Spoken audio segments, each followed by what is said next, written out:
Welcome back to this video.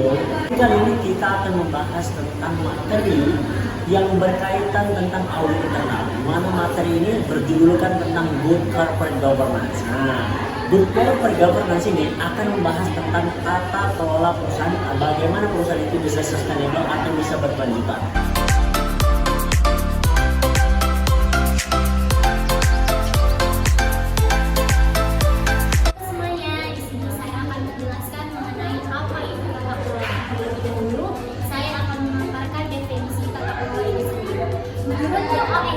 Principle of Corporate Governance, tata kelola meliputi seperangkat hubungan antara manajemen perusahaan, dekon atau direksi, para pemegang saham dan pemangku kepentingan. Tata kelola sendiri itu merupakan struktur pencapaian tujuan yang telah ditetapkan dan bagaimana cara pencapaian tujuan tersebut. Nah, setelah tadi kita membahas mengenai definisi dari tata kelola, selanjutnya kita akan membahas mengenai struktur governance. Struktur governance di sini ialah memberikan arahan mengenai tugas sehari-hari dengan mengelola resiko yang terjadi di dalam suatu model bisnis. Struktur tata kelola sendiri harus mengikuti hukum dan peraturan perundang-undangan yang berlaku di negara ia berdomisili. Terdapat gambar unsur-unsur struktur tata kelola. Di sini ada 3 lapis unsur-unsur struktur tata kelola. Lapis pertama yaitu governance atau tata kelola itu sendiri. Dapat kita lihat bahwa di sini tata kelola melingkari semua aktivitas perusahaan, baik risk manajemennya maupun internal controlnya. Dan lapis kedua yaitu risk management. Risk management di sini dimaksudkan untuk mengidentifikasi atau mengelola resiko yang ada yang dapat mempengaruhi keberhasilan dalam perusahaan tersebut. Dan lapis yang ketiga yaitu sistem pengendalian internal. Sistem pengendalian internal ini mewakili bagian struktur dari aktivitas manajemen risiko yang luas, di mana responsi risiko yang mencakup kontrol dirancang untuk menjalankan strategi manajemen risiko. Dan yang terakhir, panah-panah ini menunjukkan arus informasi. Contohnya, direksi memberikan arahan kepada manajemen senior, kemudian memberikan arahan kepada manajemen di bawahnya untuk pengendalian yang spesifik untuk ditangani.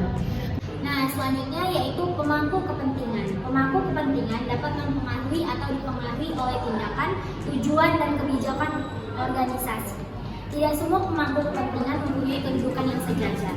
Berikut beberapa jenis pemangku kepentingan. Yang pertama, karyawan. Yang kedua, pelanggan. Yang ketiga, pemasok barang dan jasa. Yang keempat, pemegang saham. Yang kelima, regulator. Dan yang keenam, lembaga keuangan atau kreditor. Di sini, para karyawan merupakan pekerja pada perusahaan. Dan karena mereka terlibat langsung dalam kegiatan usaha, mereka mempunyai kepentingan langsung dalam keberlangsungan hidup dan suksesnya perusahaan. Selanjutnya, manajemen senior. Manajemen senior ini merupakan tim pada manajemen tingkat tinggi yang memiliki tanggung jawab harian mengelola organisasi. Manajemen senior dapat melaksanakan tugas tanggung jawab tata kelolanya dengan cara yang pertama meningkatkan suatu komentar risiko, yang kedua menegaskan syarat-syarat laporan, dan yang ketiga melakukan penilaian kembali terhadap apa yang diharapkan dari pengelolaan ini secara berkala, lazimnya 1 tahun sekali.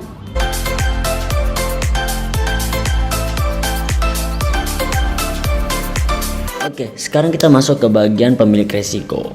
Kalau misalnya kita lihat, pemilik resiko itu adalah orang yang bertanggung jawab sekaligus memonitor resiko-resiko yang ada di perusahaan, dan itu di bawah tanggung jawab mereka. Sekaligus mereka itu mengambil tindakan yang tepat jika terjadi resiko tersebut. Ada satu nama yang disebut dengan Institute of Internal Auditor, di mana mereka itu mencatat seluruh tanggung jawab para pemilik resiko. Itu mencatat apa? Salah satunya menilai apakah kegiatan-kegiatan IRM telah dirancang dengan baik, kemudian menilai kemampuan organisasi secara berkelanjutan, kemudian menentukan apakah IRM yang sekarang berjalan lancar dengan tujuan yang sudah ditetapkan. IRM yang dimaksud itu adalah Enterprise Risk Management, di mana IRM ini adalah proses identifikasi, sekaligus menangani secara metodis peristiwa potensial yang mewakili resiko untuk mencapai tujuan strategis. Oke, dari sekian pemaparan tentang apa itu tentang tata kelola, kemudian struktur governance-nya, sekarang kita masuk ke bagian sistem dewan.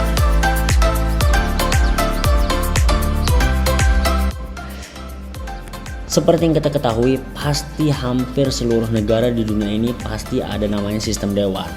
Entah itu one tier board system ataupun two tier board system. Nah, apa sih yang dimaksud dengan one tier dan two tier board system ini?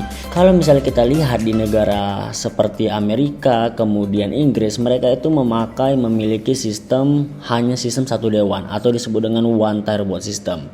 Di mana sistem satu dewan ini berlandaskan hanya satu kepala. Artinya satu dewan ini dia itu berhak menjalankan seluruh aktivitas perusahaan sekaligus memantau serta mengevaluasi seluruh keputusan-keputusan yang ada di perusahaan itu. Oke, itu disebut dengan one tier board system. Sementara negara-negara seperti Indonesia kemudian Jerman, mereka itu banyak memakai sistem two tier board system, di mana dalam sistem itu memiliki dua kepala yaitu antara direksi kemudian komisaris, di mana direksi itu mereka itu memiliki peran untuk bisa menjalankan seluruh aktivitas perusahaan untuk bisa mencapai tujuan perusahaan. Sementara komisaris mereka itu memiliki peran penting untuk bisa mengevaluasi serta memantau seluruh keputusan-keputusan yang diambil oleh direksi. Dari dua sistem tersebut ada beberapa kelemahan sekaligus kelebihan, dan itu disebabkan oleh beberapa poin. Di antaranya itu tentang komposisi pemegang saham pengendali dan bukan pengendali, kemudian pemegang saham keluarga dan bukan keluarga, kemudian tentang budaya, sekaligus tentang peraturan perundang-undangan tentang jumlah dan perbandingan anggota suatu badan dan lain-lainnya. Dari beberapa kelemahan serta kelebihan dari dua sistem tersebut, muncullah satu sistem lagi yang disebut dengan hybrid system atau yang disebut dengan sistem campuran.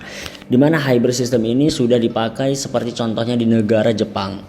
Di mana negara Jepang itu memperbolehkan perusahaan-perusahaan yang ada di negaranya untuk bisa memilih sistem tata kelola mana yang sesuai dengan kondisi negaranya.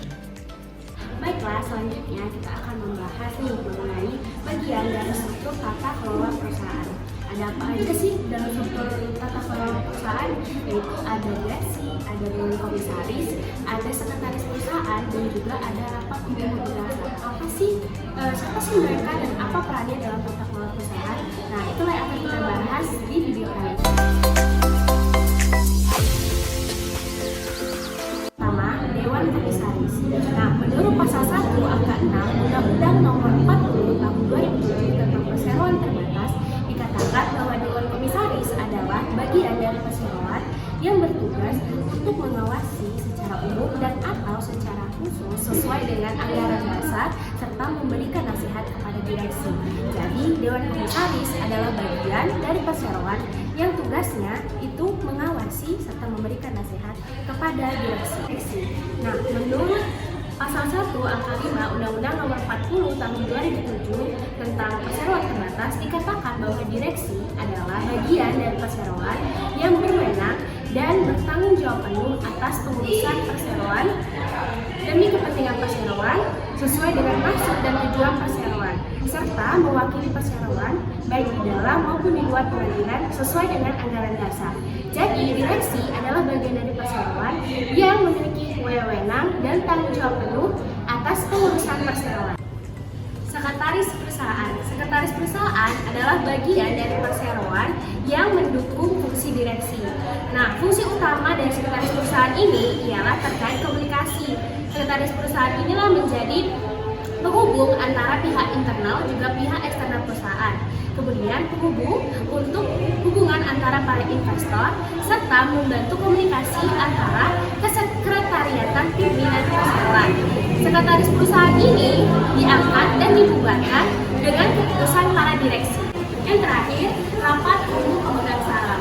Nah, menurut Undang-Undang Nomor 40 Tahun 2007 tentang Perseroan Terbatas dikatakan bahwa rapat umum pemegang saham adalah bagian dari perseroan yang memiliki wewenang yang tidak dimiliki oleh Dewan Komisaris dan juga direksi. terbatas sesuai dengan undang-undang dan anggaran dasar. Nah, wewenangnya antara lain meminta pertanggungjawaban terhadap Dewan Komisaris dan juga direksi atas pengelolaan pesawat. Nah, itu dia tadi sedikit penjelasan mengenai bagian-bagian yang terdapat dalam struktur tata kelola perusahaan yang terdiri dari direksi, Dewan Komisaris, sekretaris perusahaan, dan juga rapat umum pemegang saham. Gimana? Mudah dipahami kan? Selanjutnya, aku akan membahas mengenai pilar-pilar yang terdapat dalam struktur tata kelola perusahaan. Nah, menurut Alexandria Roman, terdapat 3 pilar tata kelola perusahaan. Yang pertama ada transparansi, kemudian akuntabilitas, dan yang terakhir security. Nah, apa sih maksud dari ketiga pilar tersebut? Nah, yang pertama tadi transparansi, artinya keterbukaan. Nah, maksudnya perusahaan ini harus terbuka terkait informasi. Informasi-informasi terkait perusahaan harus dapat diakses oleh pihak eksternal. Jadi perusahaan harus bisa memberikan informasi yang mudah dipahami dan mudah untuk diakses bagi pihak-pihak yang berkepentingan. Nah, yang kedua terkait akuntabilitas atau pertanggungjawaban. Nah, penting bagi para pemegang saham untuk mengetahui siapa yang bertanggung jawab atas apapun yang terjadi di dalam perusahaan. Dan yang terakhir, security atau keamanan. Nah, maksudnya seluruh data perusahaan harus terjaga dengan aman dari pihak-pihak yang tidak memiliki kepentingan. Nah, berbeda menurut Governance Pro. Menurut Governance Pro, terdapat 8 pilar-pilar dalam tata kelola perusahaan yang baik. Yang pertama ada rule of law, kemudian ada transparansi, ada responsiveness, consensus oriented, equity dan inclusiveness, effectiveness dan efisiensi, accountability dan participation. Apa maksud dari ke-8 pilar tersebut? Nah, yang pertama terkait rule of law atau aturan hukum, di mana tata kelola yang baik harus memiliki kerangka hukum yang adil dan dilaksanakan oleh lembaga yang tidak memihak sehingga memberikan perlindungan kepada para pemangku kepentingan. Kemudian yang kedua ada transparansi, yaitu keterbukaan. Artinya sama seperti penjelasan tadi, perusahaan harus terbuka, harus memiliki informasi yang mudah dipahami oleh para pemangku kepentingan dan mudah untuk diakses. Kemudian selanjutnya ada responsiveness atau peduli. Nah, tata kelola yang baik mewajibkan organisasi dan proses-proses yang dirancang untuk melayani kepentingan terbaik para pemangku kepentingan. Nah, konsep CSR atau Corporate Social Responsibility merupakan etika bisnis sebagai salah satu bentuk dari kepedulian ini. Selanjutnya ada konsensus oriented atau orientasi pada kesepakatan. Nah, tata kelola yang baik memerlukan konsultasi untuk memahami kepentingan-kepentingan yang berbeda yang dimiliki oleh para pemegang saham atau para pemangku kepentingan. Nah, agar tercapai suatu kesepakatan haruslah dibuat konsultasi. Setelah itu ditemukanlah suatu kesepakatan mengenai apa yang terbaik untuk seluruh kelompok pemangku kepentingan dan bagaimana hal ini dapat dicapai. Selanjutnya ada equity dan inclusiveness, artinya kesetaraan dan keikutsertaan. Tata kelola yang baik harus memberikan perlakuan dan pelayanan yang sama bagi seluruh pemangku kepentingan. Selanjutnya ada effectiveness dan efisiensi. Efektif dan efisien, artinya tata kelola yang baik berarti bahwa semua proses-proses yang dilaksanakan oleh organisasi harus dapat menghasilkan, harus dapat memberikan hasil yang terbaik, dan perusahaan juga harus dapat memanfaatkan sebaik-baiknya seluruh sumber daya yang dimiliki, baik itu sumber daya manusia, sumber daya teknologi, keuangan, sumber daya alam, dan sumber daya lainnya. Kemudian ada akuntabilitas yang artinya pertanggungjawaban. Penting bagi seluruh pemegang saham untuk mengetahui siapa yang bertanggung jawab atas pengelolaan perusahaan. Dan yang terakhir ada participation atau partisipasi, yang artinya keterlibatan para pemangku kepentingan dalam pengambilan keputusan terbaik untuk organisasi. Nah, begitu penjelasan terkait pilar-pilar dalam struktur tata kelola. Semoga mudah dipahami ya.